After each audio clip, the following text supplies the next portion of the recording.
The wall in my wife's office was breathing. Welcome to the Revenge Diaries. I went to surprise my wife with lunch. I left with proof my daughter never ran away. My name is Daniel Mercer. I am 47. I build custom cabinets in Savannah. My first wife, Anna, died 4 years ago. They said heart failure. My daughter, Leah, 17, vanished 7 months ago after a fight with my second wife, Maris. Police said she ran to her boyfriend. Maris runs a wellness studio downtown. All white walls and eucalyptus smell. She said Leah needed space to mature. That Thursday, I had a free afternoon. I bought 2 sandwiches from the deli Maris likes and drove to her studio to surprise her. Reception was empty. Her assistant said she was in a client session, back in 10. I sat in her private office to wait. Her trash can had a blue hair tie in it. Leah's, she never went anywhere without it. She wore it on her wrist even to sleep, and next to it a half-eaten protein bar. Strawberry yogurt. Leah is allergic to strawberry. My mouth went dry. I called Maris's name. No answer. The back supply closet was open a crack. Light off. I heard something, not loud. A soft scrape like a fingernail on drywall. Maris came in then, bright smile, keys jingling. Daniel! What a sweet surprise. She hugged me too long. Her hands were cold. I pointed to the trash. Is Leah here? She laughed quick. Honey, that is mine. I bought a pack. You know how I lose them. She wears her hair short. She has for 3 years. If you have ever explained away something your gut knew was wrong, stay with me till the last second. What I measured next in that office still makes my hands shake. The supply closet was wrong. I build rooms for a living. I know dimensions. From hallway to outside wall, that building is 28 feet. Inside her office to the back of that closet, 19. 9 feet missing. Same trick my own father used to hide plumbing.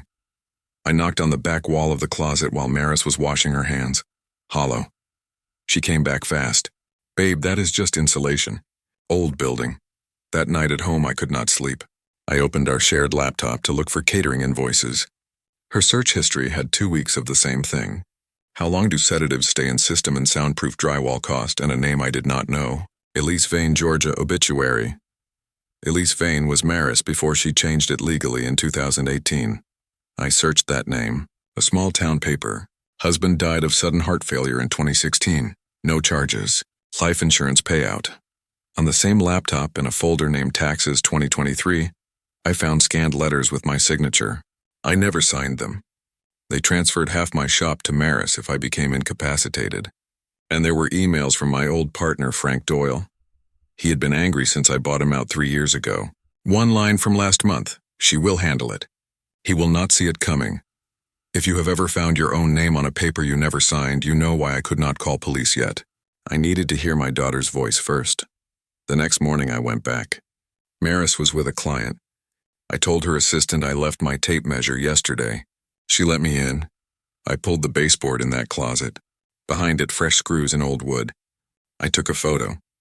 Under her desk, taped to the underside, a small keypad. 4 digits. I tried our anniversary. Nothing. I tried 2016, the year that husband died. Nothing. I tried 12/18. December 18th. Anna's birthday. My first wife. The lock buzzed green. The back wall was a door. It opened an inch. Cold air. And the faint smell of strawberry shampoo. Leah's. From inside I heard breathing, shallow, and then a tap. 1. Then 2. Like someone who had been waiting 7 months to be heard. I did not open it all the way. I am not a brave man. I am a cabinet maker who learned late that some houses are built to hide things. I closed it, put the baseboard back, and walked out with Maris's trash in my pocket. That blue hair tie and the protein bar wrapper. Stay with me because what I found in Anna's old medical file that night proved my first wife did not die of a heart that simply stopped. And it proved the woman I married had done this before. At 2:14 a.m. that night, that wall knocked back. I did not sleep. After I found that breathing wall, I went home with a blue hair tie and a protein bar wrapper in my pocket like they were evidence. At 1 in the morning, I pulled Anna's old medical box from the attic. Anna kept everything. Inside a small sewing box with a false bottom was a notebook. Last entry 2 weeks before she died, Maris came by. She asked about my heart medicine. She makes tea and I feel dizzy after. I told Daniel, but he said I am tired. If something happens, check my pills. Taped to the page was one pill, different color than her prescription.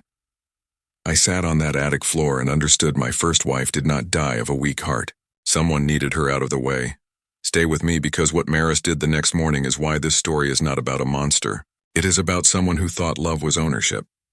At 7, she made coffee and brought it to bed. You were tossing all night. I booked us counseling. I want us to be good again for Leah. Her voice was so soft I almost told her about the wall. For 5 minutes I wanted counseling to be real. That is false hope. It hurts more than fear. I kissed her cheek and said I had an early install. I drove to her studio. Assistant was not in yet. I used the key she said meant family. I typed 1218 again. The false wall buzzed green and opened an inch. This time I opened it all the way. Inside was a room about 150 square feet. No window. Mattress, bucket, weak lamp, water bottles, walls covered in pencil marks counting days. 212 lines. In the corner, Leah, 17 but smaller. Hair long, wrists thin. Same sweatshirt she vanished in. She did not scream. She put a finger to her lips. She listens through the vent. I knelt and held her. She smelled like strawberry shampoo and dust. She told me in short sentences. Maris offered a smoothie after their fight. She woke up in that room. Maris said she would stay a few days until I calmed down, then said I agreed she needed discipline, then stopped talking. She brought food, water, cheap sedative to keep her quiet, staged the runaway text from Leah's phone. Unexpected kindness in a cruel place. Leah had found a loose vent screw and used it to scratch a small hole. She tapped at night, hoping a client would hear. No one did until I did, and hidden sacrifice. She had not eaten for 2 days before I found her because she was saving protein bars to have strength to run. I lifted her. She weighed almost nothing. I called 911 from the hallway, voice low. My daughter was held in a wall in a wellness studio. No weapons. Send help quietly. They came without sirens. 2 deputies, 1 paramedic. Maris arrived 20 minutes later with lattes. She saw deputies, an open wall, and dropped coffees. She did not scream. She said, Daniel, I can explain. She was out of control. I was protecting our marriage. That was emotional irony. She thought prison was protection. They put cuffs on in her own white hallway. Quiet. No FBI raid. Frank Doyle was arrested that afternoon at his lumber yard. He had fed Maris my shop finances and Anna's insurance. His motive was simple. I bought him out for less than he wanted, and Anna chose me over him 15 years ago. He told detectives Maris would make sure I never worked again and he would get the shop cheap. The pill Anna taped tested as digitalis, not her heart medicine. Enough to stop a heart over weeks. Maris had volunteered to make tea for Anna her last month. The trial was not on TV. This is the part that was missing before. So I will make it clear now. Maris was convicted of unlawful imprisonment of a minor, attempted murder of Anna Mercer, and fraud and forgery of incapacity papers. The judge gave her 22 years, eligible after 14. Frank got 8 years for conspiracy and fraud. I saw Maris once after in the interview room. 5 minutes I asked, why my Sophie? She cried like a child. I thought if she left for college, you would love her more. You always looked at her drawings longer. I thought if I kept the house, I kept you, I said. You kept a house, not a family. That was our last talk. No yelling. Leah spent 6 weeks in hospital, then therapy. She did not want cameras. She wanted school part-time. She still draws windows on every paper. We established a small foundation in Anna's name. The Anna Mercer Reading Corner. It puts small libraries with windows and shelters. Not a big stage, just shelves with light. We sold the house Maris tried to take. Moved to a smaller house near the river with big windows. That was Leah's only rule. I need to see the sky. Always. Last week I fixed the loose vent in that studio before new owner moved in. Leah stood in doorway and said, You heard me. I learned late that trust without looking is not love. That some people build walls inside houses so no one sees the wall inside them. The last thing Leah took from that room was the blue hair tie. It is on my workbench now, holding my pencils together.